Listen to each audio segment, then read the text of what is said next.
Hablemos acerca de política. Todos sabemos que todos los países tienen algún régimen político, desde los califatos extremistas hasta las democracias más representativas, pasando por el comunismo y el socialismo moderno. Nuestro sistema político, nuestra democracia, está basado en un régimen que se desarrolló en Atenas y después en la gran ciudad de Roma. Un elemento básico que impulsó la democracia en Atenas fue una revuelta entre ricos y pobres. Precisamente viene de ahí el significado de democracia, el reino del pueblo. Los ricos oprimían a los pobres en todos los sentidos, pero llegó un buen día en que los pobres eran más que los ricos. Se levantaron en armas y fueron contra ellos. ¿Les suena familiar? Interesantemente, y basado en esta perspectiva democrática, Diocleciano, un esclavo liberado que llegó a ser el primer emperador de Roma, que voluntariamente dejó su cargo y se jubiló. En México, el panorama político es oscuro. Existe sin duda alguna una falta de satisfacción entre muchas personas. En un estudio realizado por María Amparo Cázar para el CIDE y el IMCO, se evaluó la percepción y el impacto de la corrupción en nuestro país. Vamos a ver las estadísticas. 72% de las personas encuestadas creían que la corrupción es un problema muy serio en México, pero un 2% decía que no significaba nada. Este estudio marcó a la Ciudad de México como el lugar con más corrupción en el servicio público, con un 95% aproximadamente. El más bajo fue el estado de Querétaro, con una percepción del 65%. Tristemente, más de la mitad. Lo interesante es que la mayoría de las instituciones públicas y políticas tienen una mala imagen ante la sociedad. El 91% de las personas encuestadas piensa que los partidos políticos son corruptos. 83% piensa esto del poder legislativo. 90% piensa esto de la policía. 80% del poder judicial.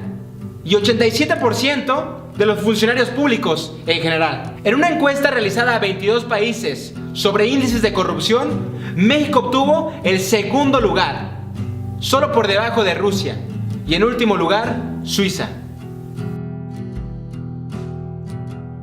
Pero ante esta perspectiva tan sombría, ¿cómo respondería Jesús? Hay cristianos que piensan que la política y la religión no se deberían de mezclar. Sin embargo, la Biblia en general habla mucho de política.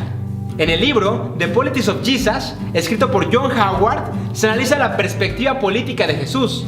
Según el autor, esta era muy subversiva y fue una de las razones principales por las cuales Jesús fue asesinado como enemigo del pueblo judío.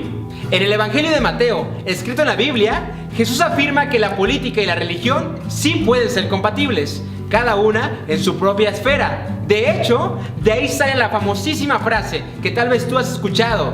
Jesús dijo así: dad al César lo que es del César y dar a Dios lo que es de Dios. El apóstol Pablo, en el libro de Timoteo, envía un mensaje a un grupo de personas cristianas diciéndoles que tienen que orar por sus líderes políticos, ya que si ellos hacen bien su trabajo, ellos van a vivir en paz. En el libro de Daniel se afirma que Dios es quien quita y pone reyes. Ojo, esto no significa que Dios está de acuerdo con todos los gobernantes, pero que sí, bajo su autoridad y soberanía se rige el gobierno de este mundo. Los famosísimos personajes de la historia, el rey David y el sabio Salomón, en los libros de Salmos y Proverbios, describen constantemente que si un gobernador hace un buen trabajo, todo el pueblo tendrá abundancia, paz y prosperidad. Seguro has escuchado esa famosísima frase que dice: mejor no hablemos de política ni de religión, porque vamos a salir peleados.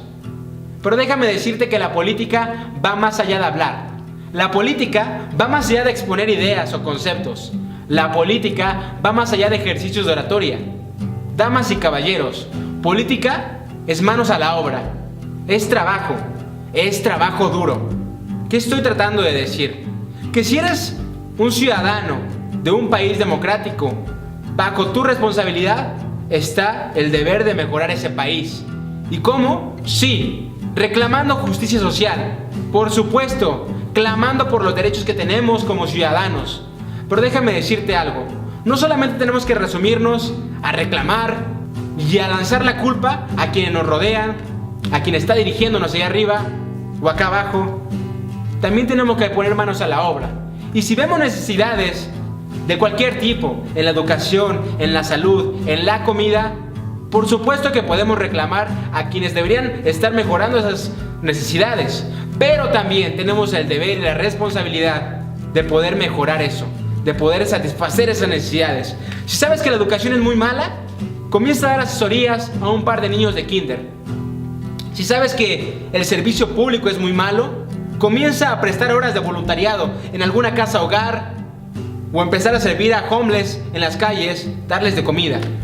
Sean las necesidades que veas, en algún punto tú puedes mejorarlas. De una u otra forma, tú puedes ser ese cambio que tanto esperas en la sociedad. Por favor, comienza a ser ese ciudadano de ese país que tú tanto sueñas en tener. Gracias.